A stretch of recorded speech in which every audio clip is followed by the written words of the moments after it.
the New Zealand Tech Podcast, brought to you by Gorilla Technology, proactive and strategic. Hey folks, greetings and welcome along to the New Zealand Tech Podcast. I'm your host, Paul Spain, and great to have Jens Anders with us from Samsung. How are you? Very good. Thank you, Paul. Thanks for being here. Yeah, great to have you on the show. Always lots going on in the world of Samsung, so looking forward to sort of delving into that and along with sort of a lot of the tech news of the day. But maybe you can fill listeners in on what your role is and where you fit in at Samsung. Yeah, thanks. So I'm looking after all product portfolio with Samsung New Zealand and the islands, which is a part of Samsung New Zealand, Pacific Islands. So looking after mobile phones, home appliances, TVs, commercial displays, monitors, memories. So everything apart from the network. Yeah, that's quite a portfolio. Yeah, this has its ups and downs and advantages and disadvantages. You know, you always have some products doing better than the others, but yeah, at the moment, things, touch wood, we're doing okay and trying to do better every day. Yeah, that's good. We'll look forward to delving into that. Look, lots of things going on across the tech world, both from a local and an international perspective. One of the things that we've seen, Internet in NZ, they've put out I guess they put out a survey, and what they came back with is that people are quite worried in terms of online safety, and concerns are also around artificial intelligence. And so, while we look at technology and our technology has so many positives to it, there's also these downsides. And hearing from their survey, their Internet Insights survey, that 68% of people are worried around malicious use of AI and a lack of regulation surrounding it. Obviously, some people are excited, and they said, 10% of their respondents expressed more excitement than concern. 44% reported feeling more concerned than excited. So I'm not sure that that this is too much of probably a shock to us. But what does it leave with you in terms of an impression? Do we really need to sort of step up on addressing some of these concerns, or is it more messaging and helping people understand the benefits of technology such as AI? Whatever we do, and as more connected we get with more and more product, I think it gets more and more important, right? You have so many touch points and so many exposure points you have when you're looking at a phone is connected to your TV, to your security cameras, and it's all connected and it all goes somewhere, right? So there is obviously something we need to be aware and we need to accommodate for, because that is really, when we do our surveys in similar fashion here in New Zealand and also globally, privacy, security is really one of the key points where consumers are concerned about, because they're giving more and more away about their life, right? They're letting the technology be more a part of their life. So obviously you get more exposure, what you search, what you're looking for, what you want to know, even if you want to start doing some what you call AI live translation. I think it becomes more and more important that whatever people talk about, it stays within a private conversation. So I think this is one of, when we started AI a couple of years ago and we want to enhance an AI, this is something we really, really want to be at the forefront for all our products into connectivity. Is that something, there are multiple layers to it. It's the manufacturers, ourselves. Yes, the regulation needs to be a part of that very, very upfront. And also you need to have some level of, I think, accountability, responsibility with the consumer or the user as well. Yeah, I mean, it's interesting that our current government is reasonably bullish on AI usage, and we've seen Judith Collins kind of encouraging things to move in a direction of leveraging AI, and I think there's a lot of wisdom to taking advantage of AI, taking advantage of other technologies, but yeah, right. We've got to make sure that the regulation kind of is appropriate where we can, but there's also, I guess, this challenge of educating ourselves as a nation around both the positives and the negatives and the risks of AI, so we can all be making good decisions and using the technologies appropriate. Now, another story that popped out over the last few days was one news that actually picked this up, and it was in relation to challenges with getting access to heart scans, and the impact that can have when people have life-threatening conditions if they can't get access to the right sort of scans. I think this story referred specifically to echocardiogram scans, but when you see these sorts of stories about challenges getting access to healthcare, to varying testing and so on, and people in some cases having to wait considerable time. So according to one of the entities, the Heart of Aotearoa New Zealand, Kia Mana Wanui Trust, at least 15,000 patients around the country are waiting for an echocardiogram.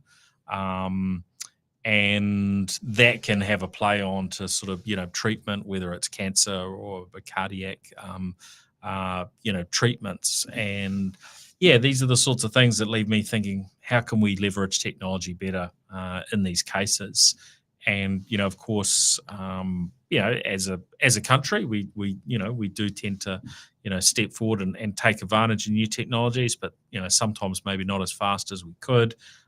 We've certainly heard, a range of stories and insights into the use of machine learning to I guess be able to reduce the workload that goes on to these specialists. And to me, I wonder, hey, is this another use case where we should be leveraging the technology more? You're wearing your Samsung watch. We've now got these sort of smart watches. I'm wearing the Apple one at the moment. But we've got these technologies that they might not necessarily do all of the things that the dedicated machinery equipment in a specialist's office or in a hospital can do. But I think there's potentially also a place there, because if you're able to use machine learning to sort of collate that info, or review the info that's being collated by these devices, I can imagine over time we're going to see that playing a reasonably important role within the health system that we just don't see at the moment, right? Which is interesting, considering we're a good few years in with smartwatches, and things like the Fitbits and so on of this world. So we've been able to track a fair bit of info, but probably not fully taking advantage yet. No, and I think it's also having a healthy approach to new devices and new technology, right? Yeah, there's a certain level of I wouldn't say fear, but caution, but also a certain level of understanding how this technology can actually make your life better, right? And you mentioned, the smartwatches, right? In the original smartwatch, everybody thought, I can do calls. Even though we had smartwatches, they took cameras, they had pictures on that. But it's more, whenever you see any brand who bringing smartwatches on the market, the main purpose is really improving your health, right? Improving, heartbeat, blood pressure, all these, your level of kind of health you have, your energy score, your sleep score, all that is just really focusing on your health. And I think these, saying it myself, and I'm sure you have seen it, Paul, is that it actually, when you have the right kind of understanding and the right kind of position towards it, I think you would see they can actually help. Again, like we said earlier, you always have to be aware about, who has access, who gets it. I think there needs to be some form, needs to be some cadence around that.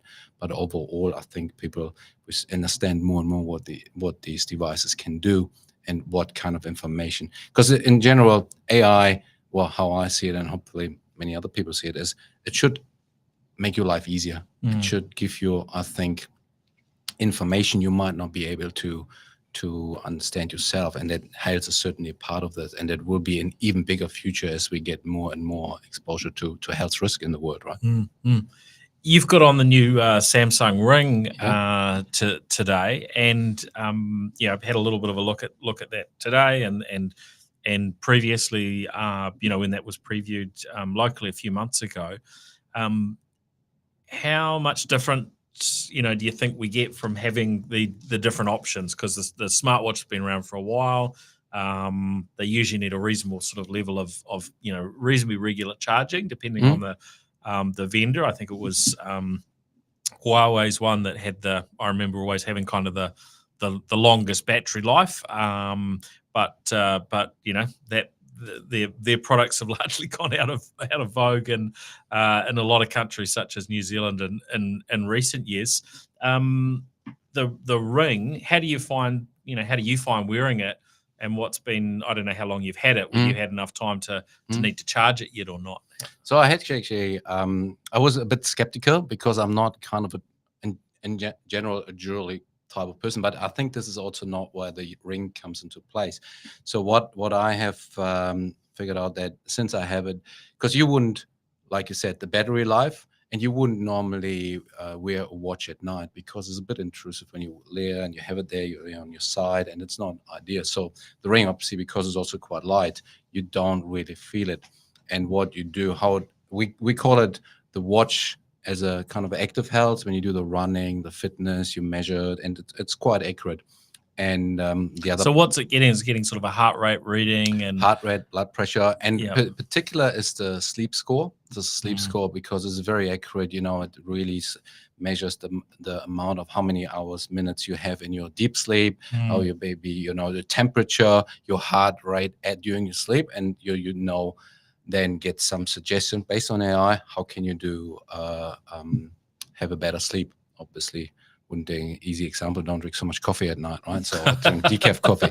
So I think it gives you some of the suggestion as well, but because it is very passive. And the good thing is, this one I had up to, I think officially it said 7 days, but I had it up to 9 days with a lot of battery. It's good when you have bigger fingers like myself. A bigger finger means bigger battery, right? So because you have more material, you can adjust it. But that's actually, I'm very surprised how much I get addicted to it in the morning to say, how's my sleep score? How's my sleep score? How well did I sleep? Roughly when you wake up how it was, but I think it's always good to have a little bit of a second thought to it. Yes.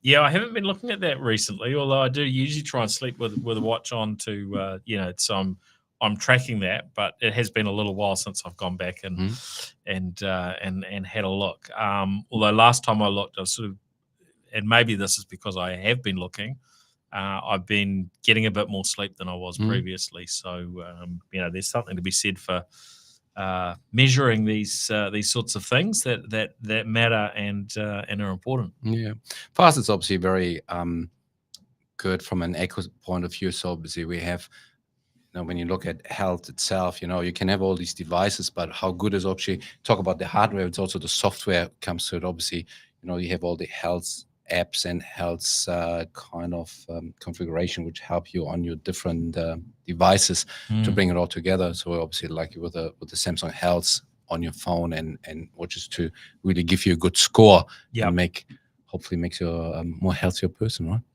So I think. Now on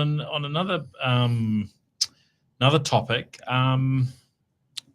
killer drones is back in the news, and although we sort of look at, we've sort of often we often talk about these sorts of topics. They come up, and but we've got Prime Minister Luxon, who's calling for some consideration, I guess in terms of international law on how AI, how much power AI should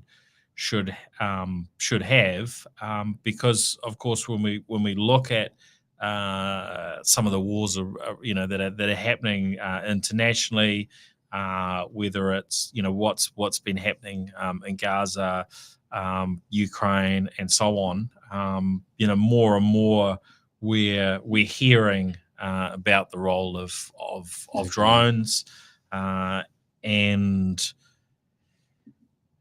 there's an AI element. I saw a documentary recently that was looking at how Israel is using surveillance and cameras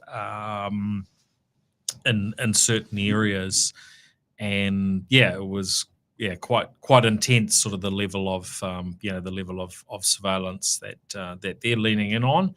I guess the flip side is they're a place where there has been a lot of attacks on them and so on as well. So they talk about it from very much a defensive standpoint. And this particular doco was I guess raising a story of is this use over the top, was kind of what they were raising, and then in Ukraine, where there's been pretty severe warfare as well as in Gaza, and a lot of lives lost, and drones playing quite a key role in there.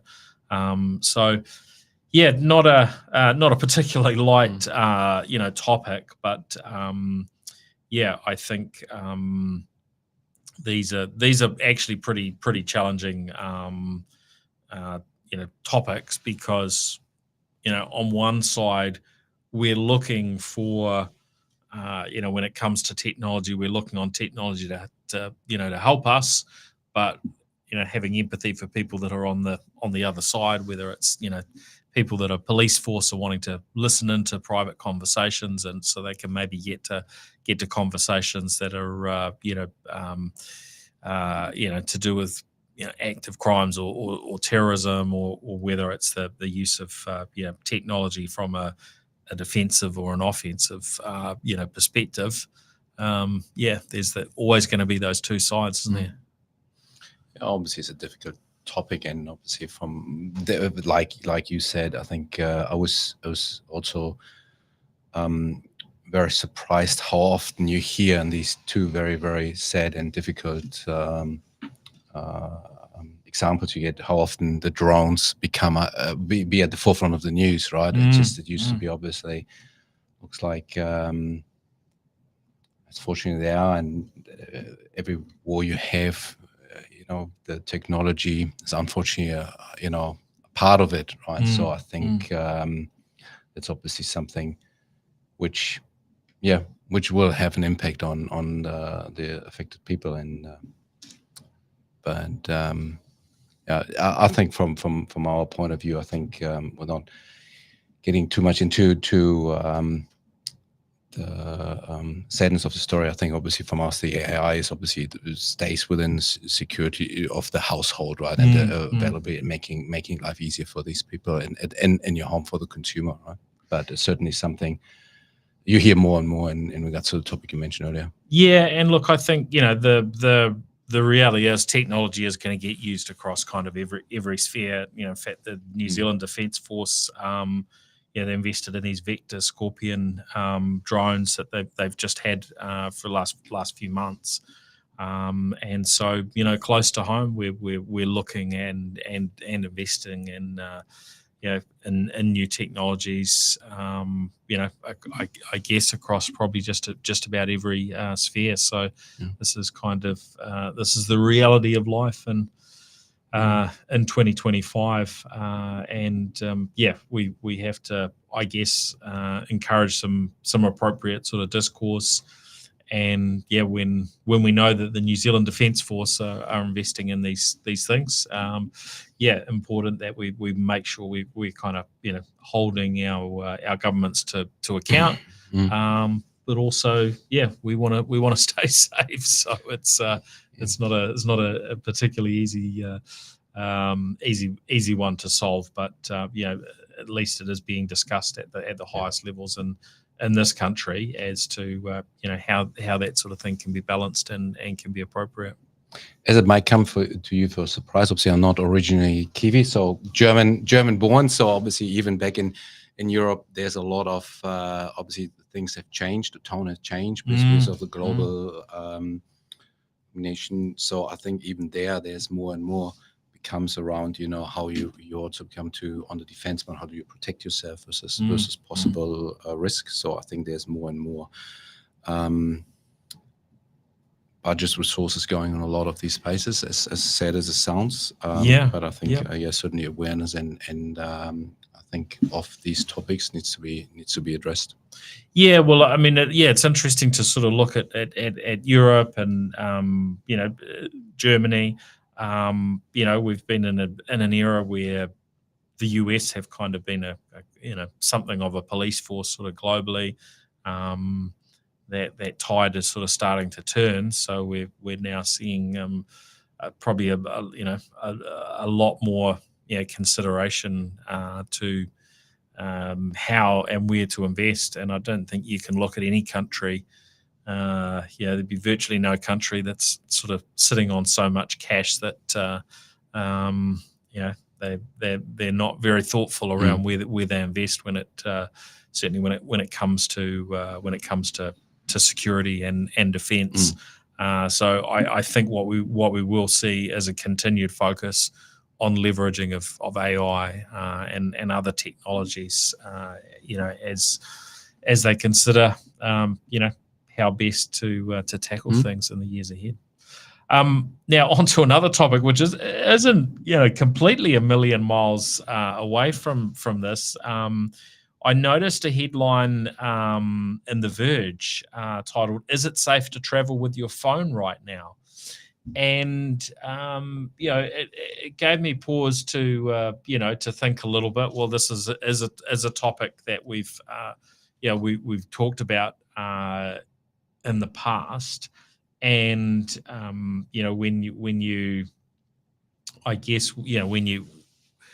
when you think about it, we all travel. We tend to travel with bits and pieces of technology with us. But actually, that has been quite variable in terms of what happens at the border in different countries. And The Verge were very much sort of focusing on the US, because there've been some situations that have really drawn some attention to the topic by people being denied traveling into the US based on searches of their smartphones. That was kind of a bit of a surprise. Some of the details that were shared. So there was a doctor who had an appropriate visa for traveling to the US, but was deported to Lebanon after the Customs and Border Patrol found what is stated as sympathetic photos and videos of Hezbollah leaders. Now, I guess this is when you look at Hezbollah, they're a terrorist organization. So you can understand putting some of these dots together, why that might be the case. But then there was a French scientist who was turned away after a device search basically brought up messages that were criticizing the Trump administration's cut to research programs, which officers said that conveyed hatred of Trump and could be qualified as terrorism. So you get into a pretty challenging position of, if you're starting to judge people on whether they like the current kind of government in a given country, at the border, based on these sorts of searches. Now, both of these examples, there was a reference to to terrorism,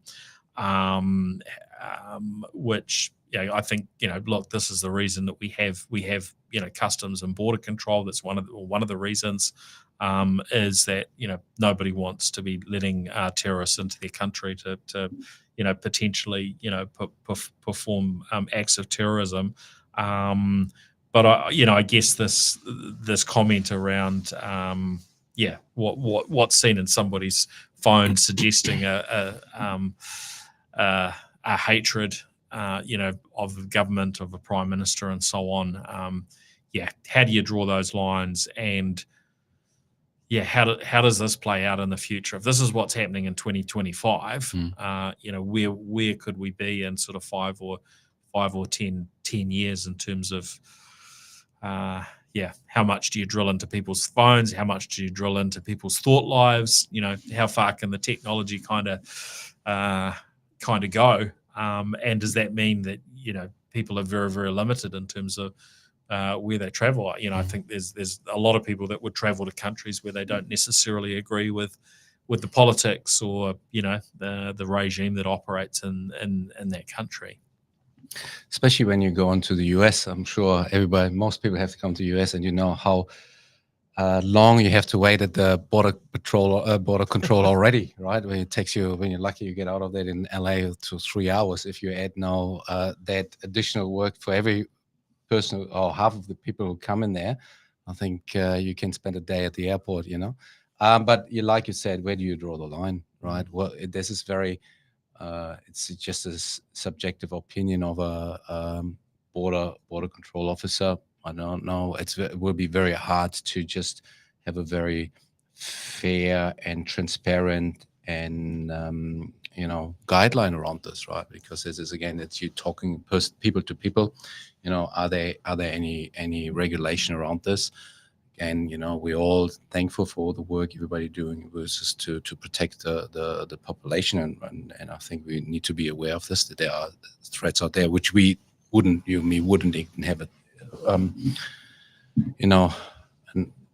any kind of knowledge about what's happening. But so you want to be protected, you want to be safe, and that's a great thing in New Zealand, right? For us, it's such a safe country and such a great country. But and obviously, I'm not American, and I'm sure America has its own challenges. The phone, from a technology point of view, how you do the phone screen, where does it stop? What do you do? I think that seems to be a very cumbersome process. So I wouldn't, and then whom you pick out? Do you pick out people based on their ethnicity or how they look on the day? I think it could be a bit of a challenge. Yeah, and look, I mean, you could imagine a scenario where, hey, that's a pretty time-consuming thing. So you hand it all over to the AI to do, right? The AI does a scan of somebody's phone, scan of somebody's social media, and it makes a decision on whether, or it gives a recommendation on whether you're allowed to enter a particular country. So it sort of sounds quite George Orwell, 1984 kind of like, but also, there is that duty of care and if we look back at the varying kind of, terrorism attacks, you wonder, if some of this technology had been applied in some of these other cases, what would you have found? We had our own, case with the mosque attacks in Christchurch, and you wonder, well, how much knowledge would there have been in the attacker's phone or devices that have given something away? But I think you do need to you also need to draw lines at some point, but well above my pay grade to be able to give sort of solid guidance on how we should get that right. But again, I think we've got to be talking about it and thinking about it, and and as individuals, we can make those choices and we can decide. Well, if we're uncomfortable with what America does, we can choose not to visit. Easier said than done if that's part of your work and so on, right? But we are kind of entering a I guess a period where things are probably getting more complicated when it comes to travel and safety in some regards. Now, one more big topic, which I don't think we're probably going to spend a lot of time on because I'm keen to delve into sort of Samsung. But this new book, the tell-all book, Careless People, by former Facebook Meta employee Sarah Wynne Williams, we've seen that Meta were able to win an emergency arbitration to halt the promotion of the book, and sort of a gag order coming out, and so I find this interesting because when something like this happens, it tends to shine potentially a lot more light and focus on the media at hand. So you can imagine that Careless People potentially is going to get lots and lots of attention.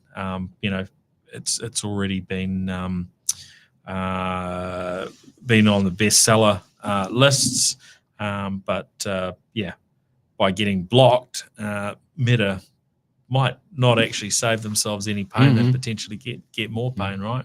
Yeah. So especially everything what's around Meta these days, right? There's obviously extra awareness and extra curiosity when it comes to consumer. I think. So I think what they got was the book not being taken off shelves, but the promotion of it was being stopped. But of course, the media attention ends up becoming the bigger promoter there, right? So it certainly prompted me to go and have a look and look to buy the audio book online. Finished it yet? So that's on my list. I haven't got to it yet, but so delving into sort of world of Samsung, there's I guess lots of elements. The smartphones and the gadgets, the watches, the rings, all the different things that you do through to TVs and white goods and so on. So there's a whole lot there. But maybe before we sort of jump into that breadth, one of the areas that we chatted about that should be on the radar is 3G stopping in New Zealand. Largely by the end of 2025 at this stage. Australia has already been through that process, so maybe you can talk to us around what you've seen and what maybe the learnings are out of this change in Australia, because it seems like some folks were ill prepared for 3G to stop because they had 3G devices and they all suddenly stopped working. So what should we be doing differently in New Zealand? Yeah, I think it's also not only the consumer in Australia, it's also New Zealand consumer. For example, you have your parents want to visit their kids in Australia because they're there and they're coming there with a 3G phone, potentially a feature phone, right, which you can still have out there. And then you come out, want to call the kids at the airport, please pick me up, and then nothing is working. Your phone doesn't work, So I think the awareness is a big piece of this. So I know that consumer tends to leave things to the last minute often, and they might not be aware, and especially some of the demographics which still have 3G phones. And we're also talking, 4G phones with a different bandwidth as well, which maybe came into the country through some way. They also will not function at a certain time. What the date is, I don't think it is 100% clear yet. But I think the most important part when I speak to my Samsung Australia colleagues is that potentially it was a lack of awareness and maybe not enough efforts done from the suppliers as well, the operators, to just make sure what angle can we use to talk to these consumers, because it's quite hard to talk to these consumers because a lot of them might not be on Facebook, social media. Yeah. Do we need to use traditional media? And I was also not at Samsung at the time, but I remember when I was a consumer self, when there was the digital switch for TVs, I think there was a lot of awareness. Hey, make sure your TV changes completely. You might not be aware, and they try to simplify the message. I think at the moment, obviously, there are a few organizations that look into that, like the telecommunications organization, I think, and again, the operators will have a good view on who their customers are, because they can see on which network they are. We can see a little bit, but obviously on a broad spectrum, how many 3G devices are still active in New Zealand for Samsung perspective. So I think it is a really awareness and the simplification of the message, what is actually happening, is important, because if you get too technical, you will lose the You'll leave consumer people journey. behind, right? Yeah, exactly. yeah. And I guess there's been we've been through sort of technological and non-technological changes in the past. Back before my day was, the change of currency. So we moved to the dollar. There's all sorts of changes that kind of get foisted upon us, and hopefully mostly for good reason. And I think combining the spectrum that's being used for 3G now, moving that in so it can be used for 4G and 5G. Largely that's going to be a benefit in terms of improved performance and coverage on sort of 4G and 5G. I'm kind of picking that our telcos have a reasonably good sort of handle on this, and that if we look at what each network has, they would be able to get a take on everyone that's every connection that they have. If that connection is never going on to 4G or 5G, they could probably target people individually. Would that be right? So they can actually in advance of the switch off of 3G, they would be able to do direct messaging back to those consumers or business customers who are exclusively on 3G devices.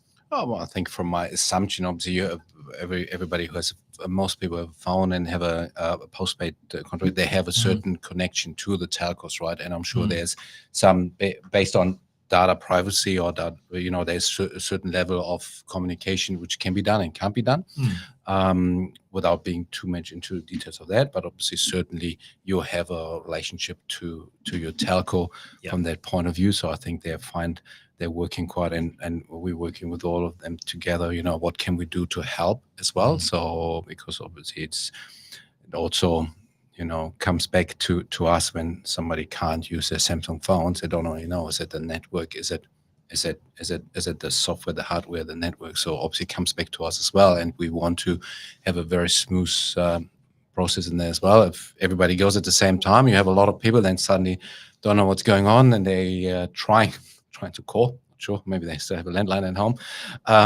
Not many. So somebody to help them because their phone is not working, or they will storm into the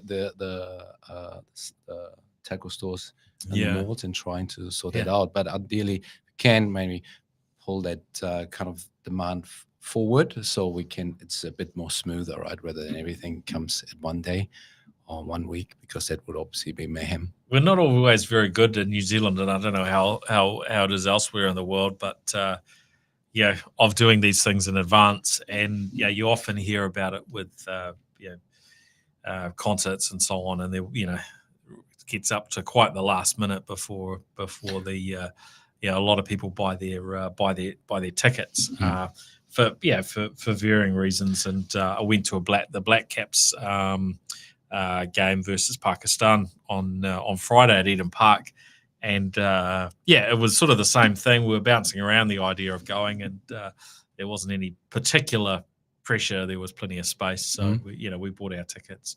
I don't know, maybe a day, roughly a day, in advance. So I guess that creates challenges in terms of the right devices being available and choice and so on. So probably there is some benefit for people to plan ahead a little bit and pick up the device that best suits them earlier, because if it is left too late, they may well get to a position where there aren't enough devices to go around, or there's not the best choices. Yeah, and I'm obviously selfishly looking at phones, but there's so many other technology on a 3G network, right? I'm not sure.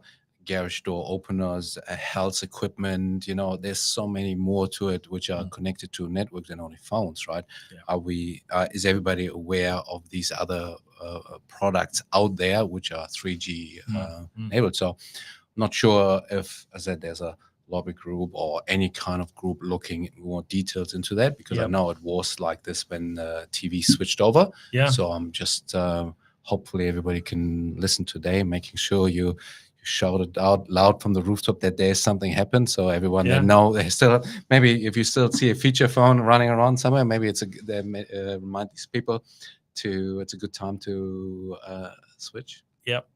Definitely something to think about, and I guess Samsung will benefit from selling some new gadgets in the mix there. Yeah, and I think the good thing with these the phones these days, and we can see is that there's still obviously a lot of people that change their phones every roughly 2 years, but there's still people using their phone for 5, 6, 7 years, and there's a lot of people just for example, my dad back in Germany, with his 84 years old, he still had a Samsung feature phone. I didn't even know that Samsung still does feature phones, but apparently he bought that not so long ago. So there's still that kind of skepticism and scareness of these new smartphone and technology, and I'm sure he's not the only one out there. So then bringing people from a feature phone to a smartphone, it's not going to be an easy job for everybody in store and the operators to trying, or the retailer stores to trying to overcome that skepticism and fear for this new smart technology. Right? Yeah, I'm sure. There'll be a few transition pains there. Looking at the broader sort of range of things that Samsung sells in New Zealand, and we were talking about AI, earlier. I'm kind of curious on the role that you see AI playing. Before we started, we were kind of talking around ovens that can kind of look and I guess using some machine learning, able to adjust maybe you're roasting a chicken and it can have a look and go, oh, it's not quite as dark as it usually would be, or what have you, and can maybe extend the cooking time a little bit, or all these sort of variations. What are the things that sort of stand out to you the most as being being helpful at this time? Because there is this kind of level of we've had greenwashing in the past. There's a sort of level of AI washing everything.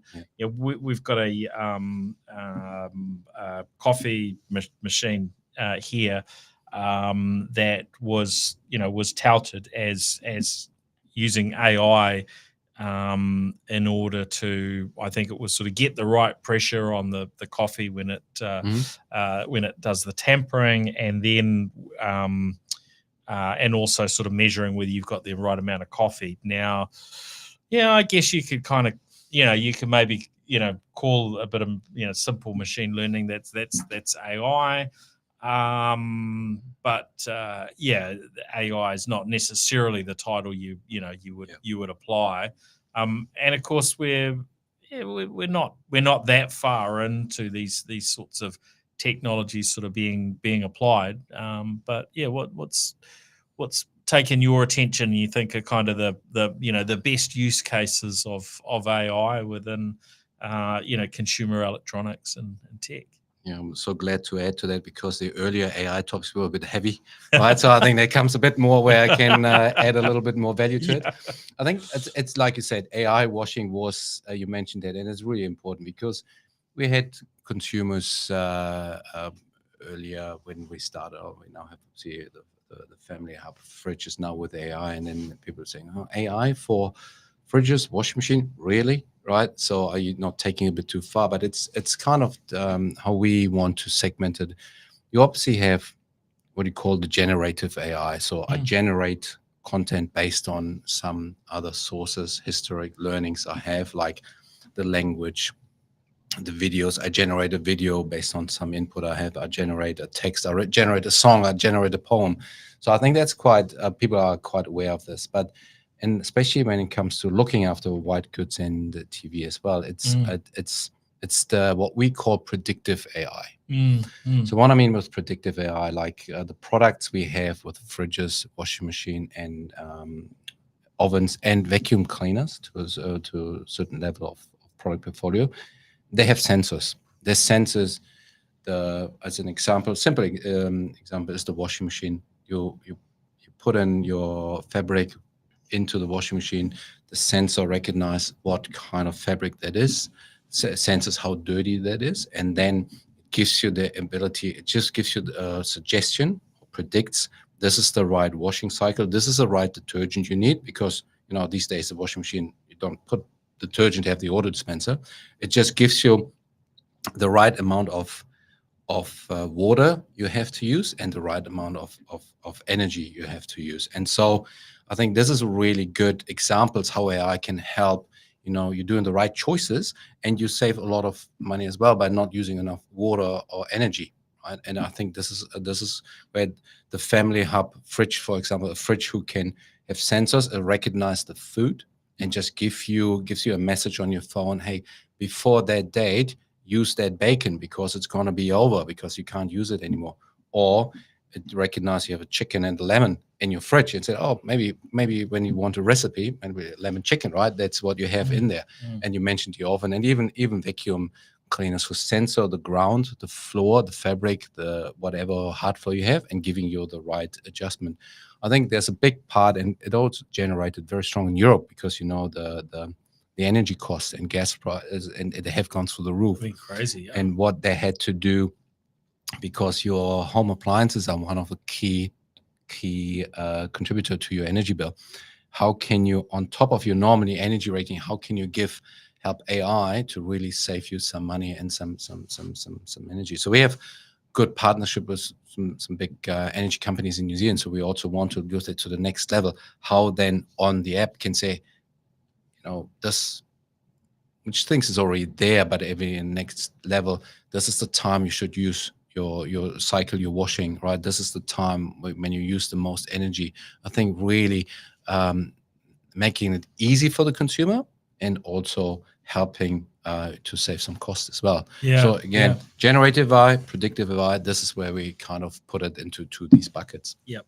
And one thing that comes to mind for me, I've been on a power plan, which is, I guess, targeting, having an electric vehicle. And so we're getting 9 p.m. till midnight, and they don't charge you for the power during that window of time.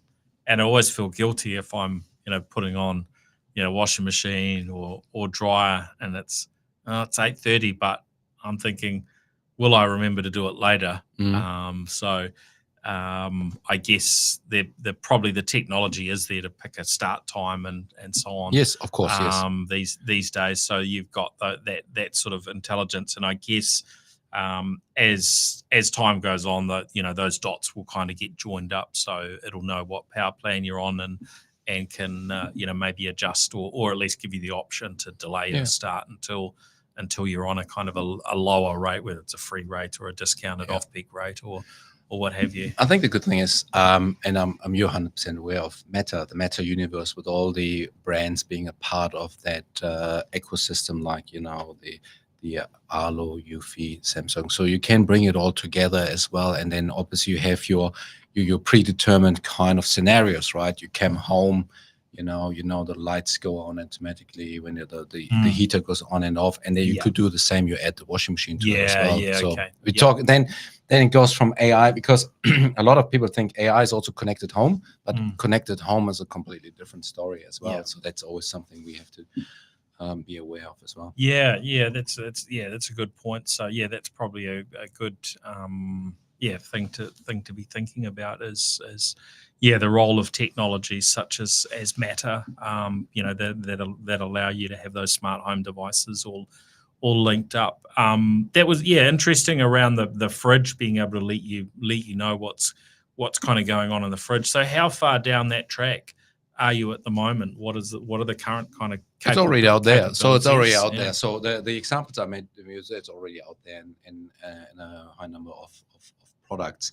It's now, again, I think all the AI features and all the future features, because it's like the phones, what can you change on the phones in regards to the design or the hardware? What can you change for the fridge in regards to design and hardware? It's already out there. So it's now make them either faster, make them more reliable, more durable, but and I think especially when it comes cost efficient. So that's where the AI with the cost efficiency and with the fastness and with the giving you the suggestion comes, and it's already out there. It's already happening. The oven is, you mentioned earlier, it's already out there. Yeah, right? The fridge is already out there. And how do you keep those things up to date? For instance, so I've got we've got some friends. They've got one of your smart fridges with a touch screen. I guess it's got the camera into the fridge and so on. But it was probably bought, maybe 4 or 5 years ago. So in terms of bringing through all those latest capabilities, that becomes a bit of a challenge in terms of you can't necessarily roll back, all of the features. Those are often going to come with kind of a new gadget. I mean, for me, I've been, getting a meal delivery service, right? So HelloFresh, and now I'm thinking, in the future, could the technology get kind of good enough from, in terms of what Samsung can do, that I can throw a whole lot of stuff in the fridge, and then it's going to, without me having to make a big effort, right? And I guess this is, part of the challenge. If you're monitoring what's in there, how much effort is it for the individual as they put food into the fridge? How smart is that? But I imagine in the future you'll be able to fully keep track of everything that's gone in, how long it's been in there. I guess even using the camera to have a look and recognize that a particular fruit or vegetable is degrading and so on. And so you could effectively get almost an equivalent of a HelloFresh just based on you throw everything in there and it tells you, and it knows what needs throwing out, what's of the appropriate sort of quantity levels and those sorts of things. But there's that challenge of keeping the devices current. How does Samsung sort of address that, in these devices? Because you end up with an issue if everyone buying a smart fridge, which are pretty big devices, is having to put them into landfill after 3 or 4 years. That's probably not the ideal scenario. Yet buyers of that type of technology are kind of wanting the latest features as well. Especially on software, I think to upgrade hardware, without being in the actually homes itself is a bit difficult. Obviously, the software is one which is really key focus for us to make it sure that we ensure our consumers that the software updates are as long as possible. Yes, you could say you want to sell products, but we know we can only sell products by creating loyalty, trust, and loyalty. You not only create in 1 or 2 years, you create loyalty in 6, 7 years. And for example, you see with the phones, then all the phones, they have 6, 7 years software and security update, right? They used to be 1 or 2 years. So I think that's a huge step forward. And especially the entry piece as well, the new A series we just launched there. that is, you can, you buy this now for a reasonable price, and for another 6-7 years, these products, they will always get an upgrade. They're not left behind. They always get secure, because security is the other. It's a software and security update. We do this with TVs as well. So we're working very closely with all the streaming providers globally and locally, that we ensure that TVs. You remember when Spark Sport came out, right? It was about which TV is in, or my TV is from 2018. Oh no, it does not. So I think making sure that these times are expanded as possible. Maybe 10-15 years ago, when companies has a different approach, we just want to resell more and more products. Now I think we have passed that point. We know that on a long journey, this is what we have to do. So as I said, we already doing this with TV and phones already for the time periods I mentioned, and the same is obviously now with the because the chipset in the products is so advanced that the software is always updated. As long as you have Wi-Fi connected to your washing machine and your fridge, the software updates going forward will be coming as well. Because obviously, we, being one of the biggest, people hardly know that we're one of the biggest chip manufacturers in the world as well, right? So we always know the end product, but not that how many Samsung products are in other products, even our competitors' product. So I think there's with the whole AI, that has completely changed the game.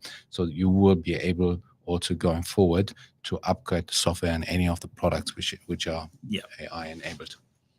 Yeah, and at the moment, you're not really sort of publishing time, how many years a particular fridge or these sort of appliances? We do not for the fridge and washing machine. We do for the phones, Yeah. but the fridge and washing machine. But that's the next steps. Yeah. Because obviously the AI enabled features in our home appliances is relatively new, so we will be able now to develop over time. Yeah. Yeah. Okay. What's the impact of sort of what's happening in terms of the trade wars internationally? What's the impact of those things on New Zealand consumers? I think I never know that I will at one stage become a foreign exchange expert, but every time when there's the New Zealand government bank or the Fed in the US doing something, or something happen, or Trump says something, it obviously has an impact on our exchange rate. And there's pros and cons, right? So giving you an example, when we obviously have an interest rate cut in New Zealand, it's great to stimulate the demand. On the other side, when you look at global investors, they're stepping away a little bit from the New Zealand dollar. That means the US dollar becomes higher versus New Zealand dollar, means everything we import becomes more expensive. So the challenge, what you have, everything, most people who operate in US dollars, higher US dollars means potentially risk again for inflation, because you need to pass on, we pay in, our factories, so they demand in US dollars, so like other companies as well. That means there's always something we have to have an eye on. Obviously, recently, I think we were pretty good, and especially with the newest phone launches, to keep the prices as much as we can to make them accessible. But I think the interesting part is how much the trade wars have an impact on global pricing, and then what it means in the end product cost for the consumer. So that's why I'm looking at the US dollars very, very regular. So yeah, and look, if you look at everything through that US dollar lens, then you kind of expect everything to go up. But of course, there are elements where not everything happens in US dollars, and certainly a bunch of countries where the cost of labor versus New Zealand US dollar has gone down, and so on. I saw a big manufacturer who's launched a new product in I don't know, past 2 or 3 weeks, and I noticed that their price in the US had dropped, and it didn't. I'm not sure whether we'd kind of seen an equivalent drop in the New Zealand dollar pricing. So it was kind of interesting. It'd be interesting to sort of see and to track these things. But it's certainly pleasing to see we're not seeing a whole lot of price increases. Certainly just yet. So I think we also from Samsung perspective, we're well connected globally. I think the hundreds of factories and R&D centers we have in different countries, in the US as well. Yep. So I think there's a good trading relationship with Samsung with most major economies in the world. So I think that also helps having that of relationship and that part to trying to be as resilient as we can. I think we chatted earlier. I think from our side, it has its pros and cons having more product portfolios. Right, obviously we have phones, TVs, home appliances, and so there's always different aspect to the market. TV market is different, behaves different like the mobile phone market and the white goods market. So they're different component because we know people buy a phone to the different circumstance. They buy the TV different. It used to be, TVs used every time when there's a big Rugby World Cup. It was on a lot of TVs, but this time has unfortunately gone. Right. Otherwise, I would propose for a Rugby World Cup being here every year.